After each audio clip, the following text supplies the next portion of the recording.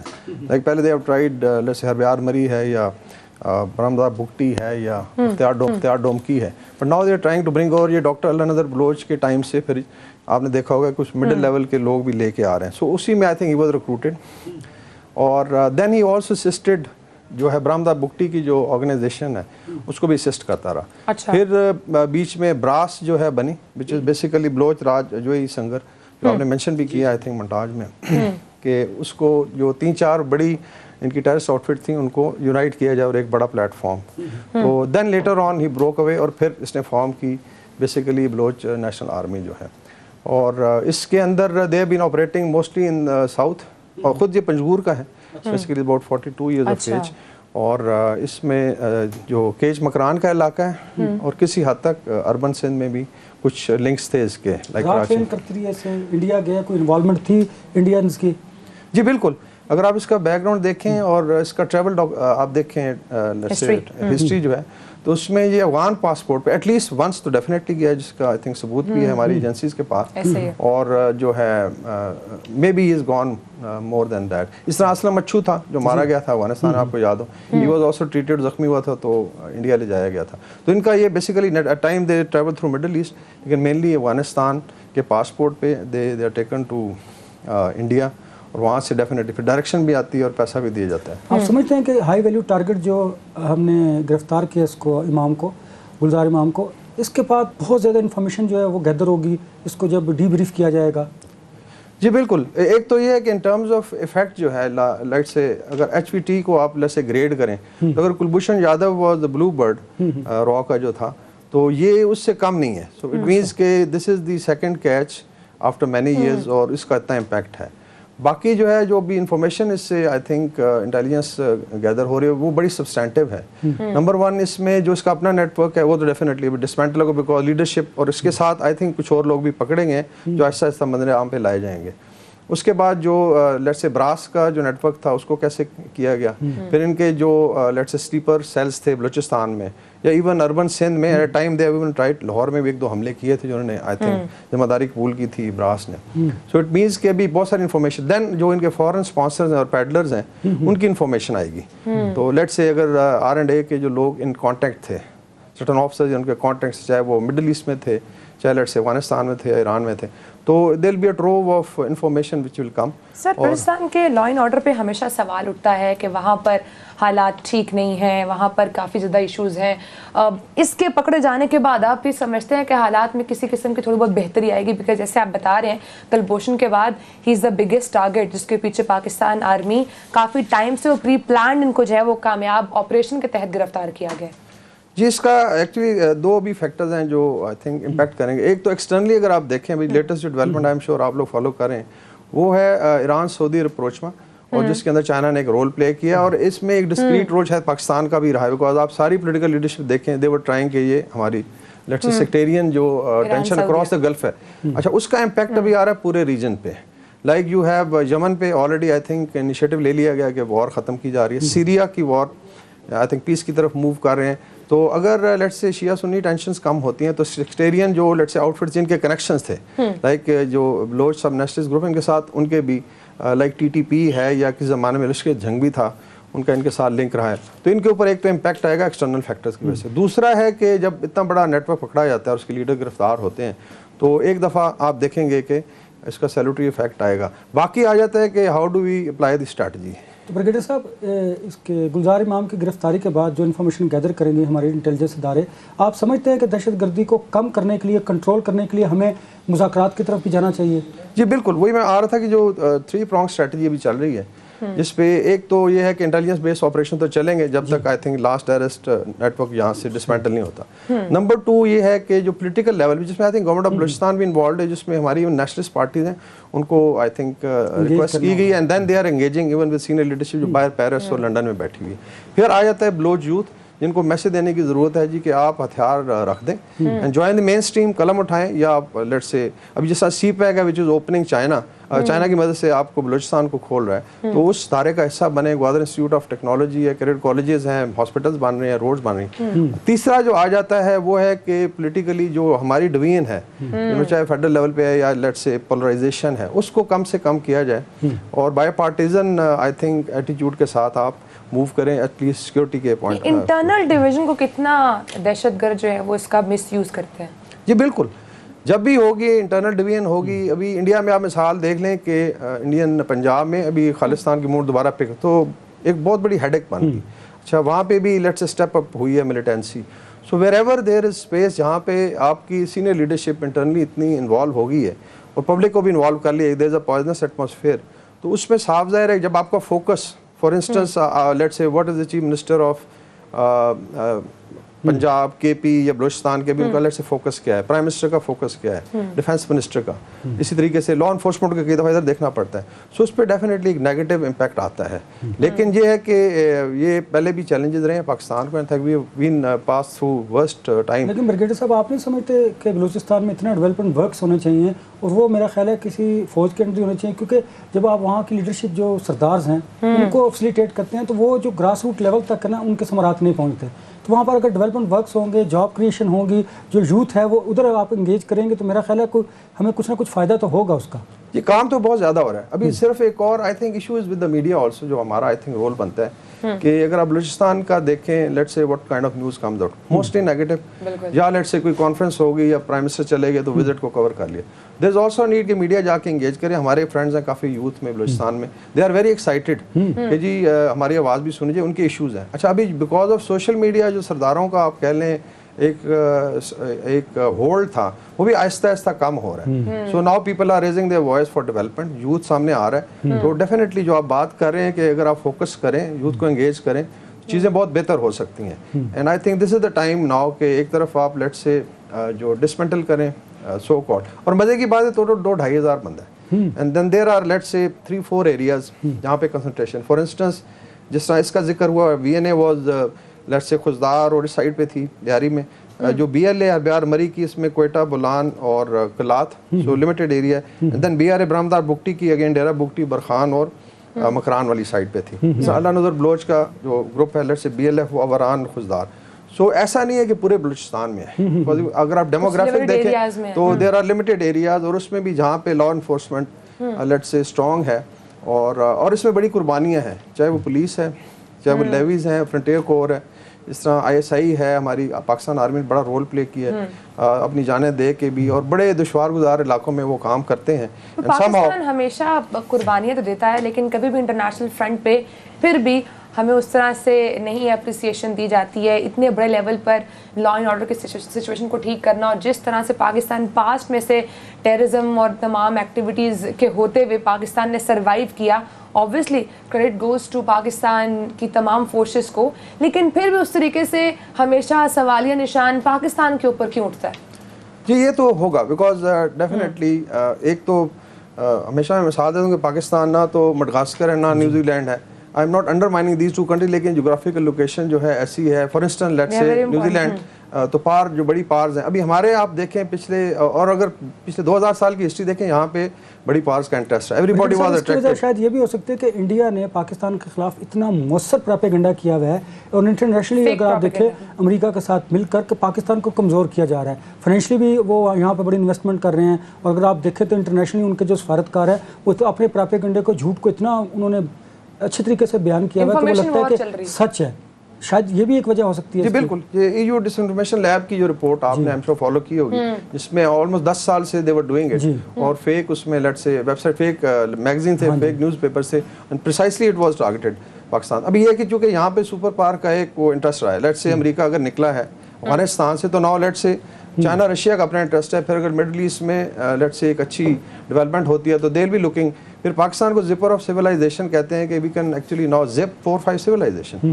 آپ کنڈیوٹ بن سکتے ہیں آئل اینڈ گیس کا, جس طرح ٹیپی ہے یا آئی پی آئی ہے, ایران سے آ سکتے. اس طرح گلف سے ابھی چائنا کی طرف بھی چیزیں موو کر سکتی ہیں، تو پوٹینشیل بھی ہے، حالات بھی بہتر ہو رہے ہیں. کیونکہ انڈیا یہ سمجھتا ہے کہ اگر پاکستان پاک ایران پائپ لائن کا معاملہ ہو گیا، وہ آگے بڑھی، یا چائنا کے ساتھھ ہمارے اچھے تعلقات ہو گئے، سی پیک ہے، پھر آپ گوادر ہے، تو پاکستان میں خوشحالی اور ترقی آئے گی.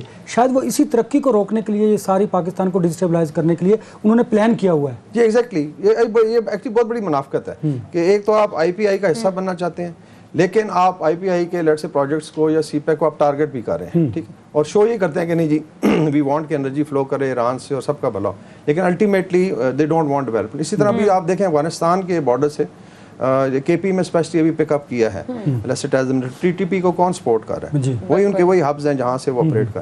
تو ڈیفینیٹلی ہوسٹائل ایجنسیز اپنا فائدہ اٹھائیں گی. آپ کا اپنا گھر اگر ان آرڈر ہے تو I think you can. Afghanistan کے ساتھ بھی ہمیں سیکیورٹی کی ٹرمز پر جو ہے بہت ساری چیزیں الائن کرنے کی ضرورت ہے. بلیو آپ اس پہ کیا سمجھتے ہیں؟ جس پہ آلریڈی کافی ایفرٹ ہوئی ہے. اگر آپ ریکال کریں ابھی آئی تھنک لاسٹ 2 ویکس پہلے there was a high power delegation جس میں انٹیلیجنس کے لوگ بھی تھے اور ہمارے ڈیفینس منسٹر بھی تھے، اور پھر آئی تھنک بڑی کلیئر ٹرمز میں ان کو بتایا بھی گیا تھا جی ہاں. اور پھر یہ کہ ثبوت بھی دیے گئے، یہ نہیں ہے کہ صرف تو ٹی ٹی پی کی جو انوالومنٹ تھی، ان کی پریزنس، تو دے ور ایکچولی لیٹ سے ان کو ان کی آنکھیں میں کھلیں. اور دوسرا جو اسلامک ایمریٹس ہے یا لیٹ سے افغان انٹرم گورنمنٹ، ان کو کمیونیکیٹ کیا گیا کہ اتنا زیادہ ہم کرتے ہیں بارڈر مینجمنٹ. آپ دیکھ لیں آلموسٹ آئی تھنک 4 لاکھ جو ہے افغانی وہ کراس کرتے ہیں بارڈر ہر مہینے، ٹھیک ہے. علاج معالجہ ہے، لیٹ سے خواتین ہیں، تعلیم ہے، ہر چیز میں انفراسٹرکچر ڈیولپمنٹ پاکستان ہیلپ کر رہا ہے. تو یہ کمیونیکیٹ ہو چکا ہے اور I am sure they will be sense prevailing. جی ہاں وزیر صاحب، اس طرح کے ٹارگٹ جو اچیو کیے جاتے ہیں، اس سے تو خطے میں کیا امن بھی ہوگا، اور میں سمجھتا ہوں کہ شاید جو ہمارے ہمسایہ ممالک جو پاکستان کو ڈسٹیبلائز کرنا چاہتے ہیں وہ بھی ایکسپوز ہو رہے ہیں بری طرح. اور یہ بہت بڑی کامیابی ہے پاکستانی فوج کی. آپ دیکھیں کیونکہ بلوچستان میں اور باقی سندھ میں اگر انٹیکٹ رکھا ہوا ہے تو یہ پاک فوج کا ہی کام ہے، اور وہاں پہ بڑے حالات بھی بڑے خراب ہیں. لیکن میں سمجھتا ہوں کہ لوگوں کو، جو گراس روٹ لیول کے لوگ ہیں، ہمیں عوام کو بھی انگیج کرنے کی ضرورت ہے تاکہ فوج کا جو کام ہے وہ تقسیم ہو اور لوگوں تک پہنچے اور لوگوں کو بھی پتہ ہو کہ ریئل پکچر کیا ہے. جی بالکل، جو اسٹریٹجی میں مین جو ایفرٹ ہے وہ پولیٹیکل ہی ہونی چاہیے، سوشل ڈیولپمنٹ ہے. اور اس سائڈ پہ I think now I think government of Balochistan is doing lot of work, اور امید ہے کہ انشاءاللہ یوتھ کو بھی انگیج کریں گے اور ٹیرر نیٹ ورکس کو بھی ڈسمینٹل کیا جائے گا. پیس اینڈ اسٹیبلٹی، تو اس کے لیے ہمیں ایک پیج پر رہنے کی بھی ضرورت ہے، اس کے ساتھ ساتھ جو یہ ڈویژن ہے ملک کے اندر اس کو بھی ختم کرنے کی ضرورت ہے. بہت شکریہ سر، آپ نے پروگرام کو ٹائم دیا. ناظرین، بریک کا ٹائم ہے. ہمارے ساتھ بریک موجود تھے بریگیڈیئر ریٹائرڈ وقار حسن صاحب، دفاعی تجزیہ کار ہیں. بریک کے بعد ان تمام سچویشن پہ بات کریں گے. یہ اس وقت جو پاکستان کے اندر تمام معاملات ہیں لا اینڈ آرڈر کو لے کر، یا اس وقت جو ملکی سیاست جو ہے وہ کیا رخ اختیار کر رہی ہے، کیونکہ اس وقت تمام بڑے ادارے ہم آمنے سامنے دیکھ رہے ہیں، تو یہ سچویشن کہاں کو لیڈ کرے گی. بریک کے بعد اس پر بھی بات کریں گے، ساتھ ہی رہیے گا.